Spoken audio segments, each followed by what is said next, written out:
J'espère que vous êtes en forme et soyez les bienvenus, comme à l'accoutumée, à la maison, dans mon petit bureau pour ce point média. Les révélations de cet homme, monsieur Sinisa Mihajlović, l'entraîneur de Bologne, ils se connaissent parfaitement, ils se sont entretenus au téléphone. Je vais vous faire part aujourd'hui, bien entendu, de ces révélations. En attendant, je vous avance le cri du cœur. En Italie, à la une du Corriere dello Sport, Fateli giocare, laissez-les jouer. Le message en provenance des médecins en Italie. Pourquoi? Car durant ces dernières heures, le calcio a été suspendu. La parole est au gouvernement. On revient chronologiquement sur ce qui s'est passé. Samedi, monsieur Giuseppe Conte, le patron du gouvernement italien, a assuré ne pas avoir les garanties sanitaires suffisantes pour relancer la Serie A. Le lendemain, dimanche, les clubs, les médecins se sont remis au travail pour éditer un nouveau protocole sanitaire et semble-t-il, les médecins pensent avoir trouvé la solution pour, ça y est, gravir la montagne et relancer la Serie A. Mais attention, entre-temps, la fédération a donc absolument tout suspendu. On ne joue à rien du tout jusqu'au 14 juin prochain, à moins que le gouvernement lève cette suspension, bien entendu. Mais attention, car là aussi, les propriétaires de certains clubs commencent à penser qu'il y a trop de risques. Regardez dans les colonnes de la Repubblica, monsieur Giampaolo Pozzo, le patron de l'Udinese, le club de sa ville natale. Il y a trop de risques. La seule solution aujourd'hui, les playoffs. Affaire à suivre du côté de la Serie A. 19 mai 2020, 19 mai 2010. Ça fait 10 ans, les amis, qu'Andrea Agnelli a pris les commandes de la Juventus de Turin. La fratrie Agnelli, je vous en rappelle, les grands présidents avec Eduardo, Giovanni ou encore Umberto. Et donc 48 ans après Umberto, c'est Andrea Agnelli qui devenait le 25e président de la Juventus de Turin pour en faire un club 5 étoiles, les amis. De quoi même surpasser le grand Milan de Silvio Berlusconi, en tout cas économiquement, sur la force, la puissance économique de la Juventus de Turin. Les chiffres sont là, regardez, avec notamment le chiffre d'affaires de la Juve depuis la prise en main d'Agnelli. Regardez la courbe, c'est ascendant, bien entendu, jusqu'à 494 millions d'euros et tous ces titres, 16 au total, et notamment les Scudetto consécutifs. En bourse également, le club vaut de l'or. Regardez tout d'abord la valorisation des joueurs de la Juventus. En 2010-2011, on était à 71 millions d'euros et regardez ça, en 2019, 494 millions d'euros. En bourse, 2010, en mai, 162 millions et donc en mai 2020, 1250 millions d'euros. Je voulais saluer également Jean-Claude Blanc, aujourd'hui au Paris Saint-Germain, qui en 2009-2010 était là à la tête de la Juventus de Turin pour construire notamment économiquement cette Juve. Très bon travail à souligner. Les joueurs, regardez, importants, passés donc sous l'ère Andrea Agnelli, ils sont magnifiques. Buffon, Chiellini, Marchisio, Bonucci, Pirlo, avec du Alex Vidal, avec du Pogba, avec du Tevez, avec du Dybala, du Cristiano Ronaldo, les inoubliables bien entendu du côté de la Juve. 10 ans d'Andrea Agnelli à la tête de la Juventus de Turin. Conte, le coach de l'Inter, lui, veut une équipe au top.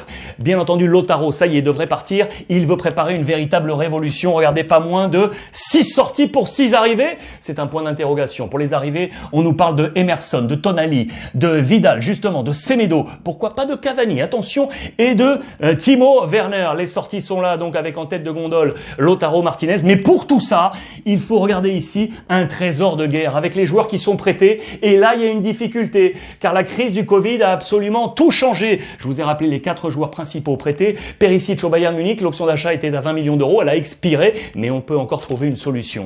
João Mario, le Brésilien, prêté au Lokomotiv Moscou, 18 millions d'euros l'option d'achat. Et le Lokomotiv a dit se serrer la ceinture. Après le transfert l'année passée de Krychowiak, on n'a plus assez de fonds vraisemblablement. Affaire à suivre là aussi. Lazzaro, prêté du côté de Newcastle. Changement de président à Newcastle, plus le Covid. L'option d'achat à 24 millions n'est pas sûre du tout d'être levée. Et puis Icardi, vous le savez, Paris Saint-Germain, 70 millions d'euros. Paris veut le garder, mais pas à ce prix. L'Inter doit trouver pour conserver ce trésor, pour éventuellement lancer son opération Révolution. L'affaire est là, les amis, dans les colonnes de la Stampa avec mon copain Gianni qui a trouvé tout ça. Et si Zlatan Ibrahimovic filait du côté de Bologne, les confidences de son copain. Je vous remets cette photo. Sinisa Mihajlović, l'entraîneur de Bologne. Ils se sont téléphonés tous les deux. Il l'affirme. Il va quitter Milan à la fin de cette saison. C'est monsieur Mihajlović qui l'assure. Et s'il filait à Bologne, les deux hommes se connaissent par cœur. Ils étaient là adversaires 2004-2006. Juve Inter.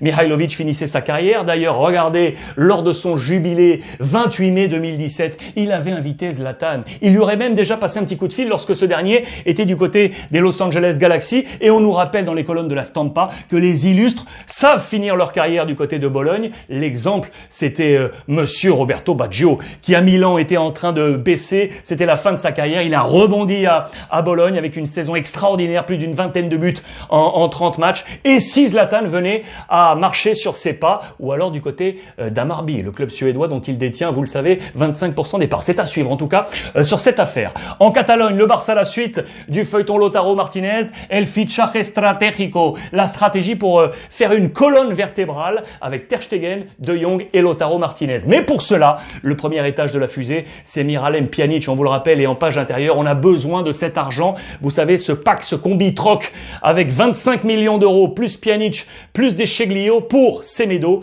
Le Barça a besoin de ces 25 millions d'euros pour capitaliser et amener au transfert éventuel de Lautaro Martinez. L'Atlético Madrid aurait un œil sur Layvin Kurzawa du Paris Saint-Germain, les amis. Pourquoi? Parce qu'il est gratuit, il est en fin de contrat et on a besoin d'un latéral gauche côté Cholo Simeone qui avait misé, souvenez-vous, sur Mario Hermoso comme à la fois un défenseur central plus polyvalent sur le côté gauche. Ça n'a pas fonctionné du tout. On n'a pas répété la réussite de Lucas Hernandez sur cette polyvalence. Du coup, il y avait seul Lodi sur le poste de latéral gauche. On a besoin d'un deuxième homme et on poste à Layvin Kurzawa, l'international français du Paris Saint-Germain. En Angleterre, les voyants sont en train de passer au vert. Grande vague de tests contre le Covid durant ces dernières heures. Regardez notamment ici les joueurs de Manchester United avec Fosu Mensah qui est là, De Gea et Paul Pogba qui est là également. Les clubs ont voté là aussi à l'unanimité. Ça y est, la reprise collective, le stage 1 du training du côté de l'Angleterre. Des phases à 5, pas plus de 75 minutes et sans contact. Regardez du coup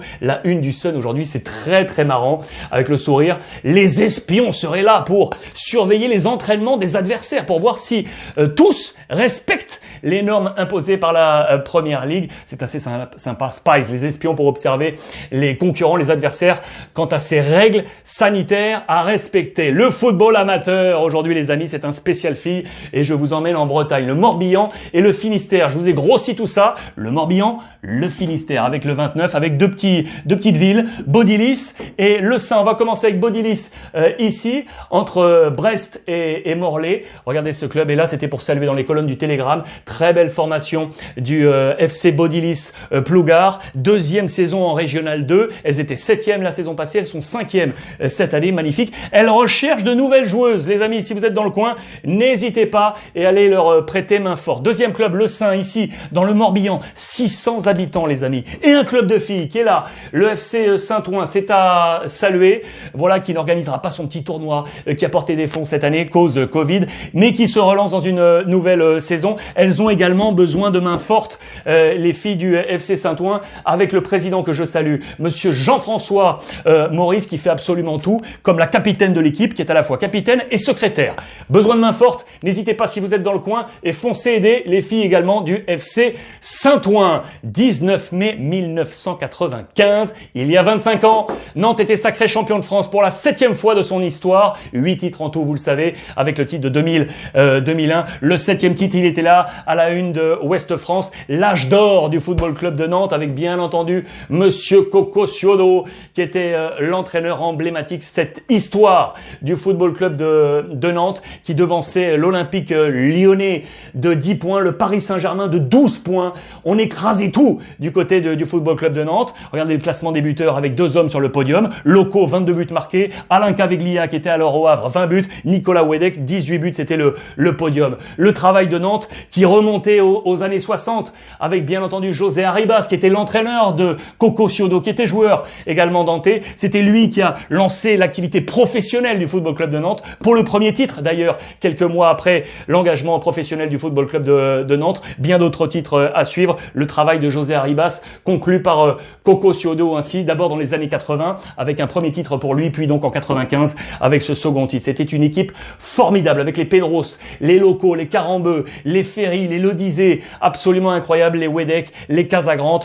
Magnifique équipe avec ces couleurs du Football Club de Nantes et notamment Claude Makelele qui était là. Voilà. Bravo encore au Football Club de Nantes les amis. Une nouvelle fois, merci pour tous vos messages d'encouragement. Merci de votre fidélité. Voir et revoir l'ensemble des éditions avec le hashtag Ruiz Club. Prenez soin de vous.